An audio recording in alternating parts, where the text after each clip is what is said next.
लोग भंडारे की मजा तो ले रहे हैं, लेकिन भीड़ इतना है और धक्का मुक्की इतना है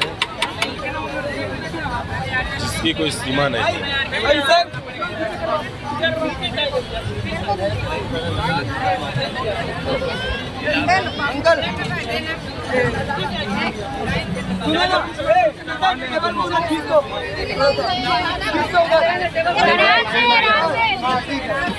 लाइन लग जाएगा इधर।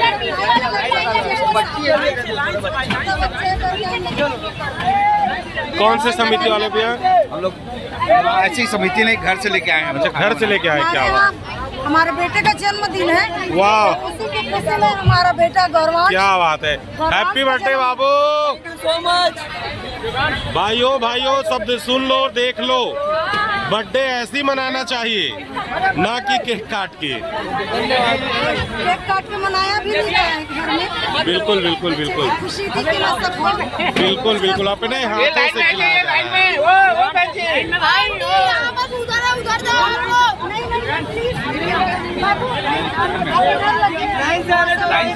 नहीं मिलेगा, यहाँ पे खड़े रहोगे, नहीं मिलेगा।